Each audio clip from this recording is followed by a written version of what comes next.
Hello, I'm Andrea from the Creative Dream Incubator, and this week's Creative Dream TV, I'm coming to you from the park.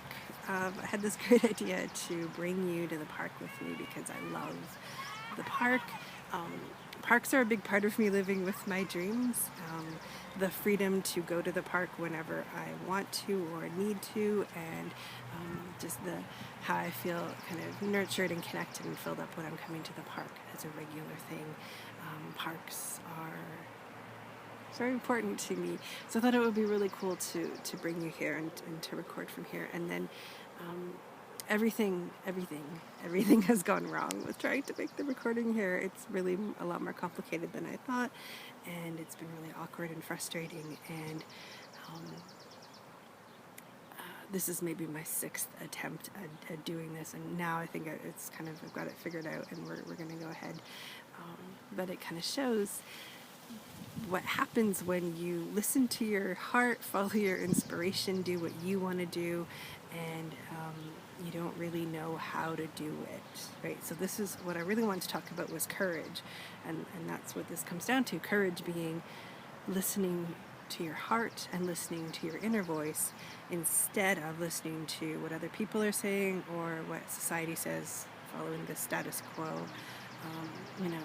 creating your own path. So one reason why it's really hard to create your own path is because you don't know how it's going to go until you try it. So it's a lot about exploring and experimenting. And we still have these ideas which society gives you. I don't think your heart is telling you this. Society is telling you that you're supposed to know what you're doing before you do it. It's bullshit. You can't know. So you have to keep that attitude and of experimenting and exploring, so that you're kind of in this playful space of I'm just going to try this and see what happens, and not in this space of, well, this better fucking work or else I'm wrong and my dream is impossible and everything falls apart, right? So it's like that mindset is really, really important, because you're never going to be able to just do it all and have everything go the way you want it to, right? There are detours and swirls, and oh look, there. That's perfect timing. They're starting up a loud machine again. I keep moving to different parts of the park where it's kind of quieter, and then these like loud machines are just following me. So it's kind of showing what I mean. Like you can't know how it's going to go until you try it. And so what courage is really asking you to do is to keep listening to your heart. Right? It's like we have this idea that if something doesn't go perfectly immediately, that something's wrong and that we did it wrong, and that it was wrong to try it in the first place. But if you're really listening to your heart, our hearts are really fueled by us exploring and experimenting and playing and trying. So just do it anyway, and it feels kind of good to try it, even though it's kind of annoying that it didn't work. So also, the parts that get annoyed and frustrated, like when I couldn't do this video and everything was going wrong, the reason why I was frustrated was because I'm telling myself, hey, you have to have a video tomorrow. And so it's that kind of inner boss lady who's like, get your shit together, who is making it frustrating. Right? So if I was just listening to my heart and just listening to inspiration, it would be playful and fun to be like, oh look, I had this idea that I really loved, and it turned out that it's really harder than I thought to film in the park. Now there's a plane going overhead. Just sort of all these new challenges keep coming up, and so then this is what happens with every dream, right? All these new challenges keep coming up, and so it's a matter of continuing to come back to your heart and to follow your inspiration. I mean, your inner knowing knows. Like, you are so much more than capable of making all of your dreams real, right? Like, remember where your dreams come from. Your dreams are connected to spirit, and they're connected to purpose. They are what you're here to do, so you are capable of doing them. This wouldn't be your mission if you weren't capable of completing it. So I promise nobody has a dream that they can't do. But sometimes what you think it is when you set out is different from what it turns into. There's that. But it's always like you're always capable. I feel like I can't say that enough, because people keep worrying that they can't have it, or they can't do it, or they're not good enough, or they don't have enough support or money or time or whatever, and there's always a way, right? And it's like every time you encounter these awkward things, you have to bring your heart back in and bring your soul, your intuition, your inner knowing, and be like, okay, how do I work with this? Like, you can turn obstacles into opportunities in that way, and it's courage does all of that. Like, courage is just the best thing ever. So one other thing I wanted to, in a little story from my life this week, I colored my hair purple. I don't know what you can see because it's sort of, the sun is, I'm under a tree, so there's weird dappled sunshine, but my hair's really pretty bright purple. I shared about a month ago I turned 40 and I'm growing out my grays, which I'm really happy to do. But last week I was like no longer happy with how my dyed hair looked. And it's just sort of faded and it looks kind of weird, and it's like, I don't like that anymore. And I didn't like my whole front is kind of white and then it's turning like brown here. It's just that sharp difference. I didn't really want that. And when I listened to like, well, what would make me happy? Like, I don't want to look in the mirror and be annoyed for however long it takes to grow out the grays. Like, how can I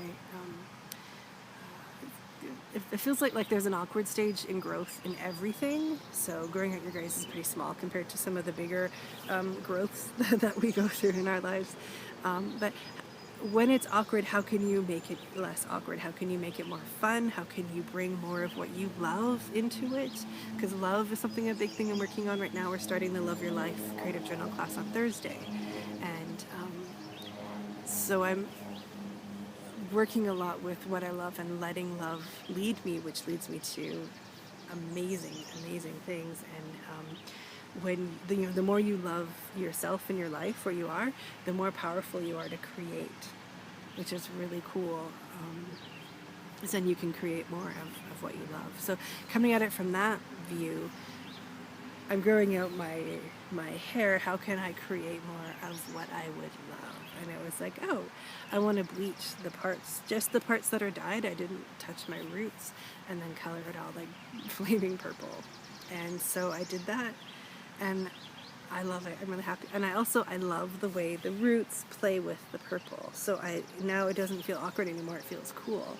And that as the roots grow longer and longer, I can change how I'm doing this and how I'm playing with it and keep having something that feels fun and good to me, so that I don't have to resign myself to feeling awkward about, moving into this new stage where I have my gray hair. So it's like that with anything, like when you're growing into a new version of you. So, and all dreams are really about growing into the part of you who can do the thing. So when I was in my office job and I wanted to be doing this stuff full time, I had to learn how to grow into the me who believed in herself enough to quit her job, who believed in herself enough to invest in her business, and who was sort of embracing that inner entrepreneur and sort of, it's almost like a more powerful version of myself. And it was really more about growing into that inner new me than it was about making the changes in the outer world. And that's what it always is. And then it's like finding ways to make that as gentle, as loving, as fun, as creative as possible, so that while you're in the process of change, you can be enjoying yourself in the present moment while moving towards more of what you want to be. So I feel like funny, that's the stuff that I wanted to share with you today. So between coloring my hair purple and coming to the park and having everything go wrong when trying to record the video, I feel like these stories kind of illustrate what I mean. So it's funny the way that life will support you. So what I wanted to leave you with was just a few thoughts on being courageous, because I wrote about that on my blog yesterday, about how I can help you with the parts of healing, like transforming inner critics and fears, and like how to start to shift obstacles and create allies to make things happen. I can do that. Other people can help you with that too. But you're the only one who can choose to act courageously enough to begin. Right? You're the one who decides, I'm going to listen to my heart, and I'm going to do what's right, what feels right inside of me, rather than what outside world is telling me to do. And I'd like to encourage you to think about that, or journal about that, about being brave and listening to your heart. And I want to share that when I first started doing my creativity workshops, people made fun of me a lot. I got teased. by the, like, because I was working in an office then, and people didn't understand what I was saying, so they made fun of it a lot.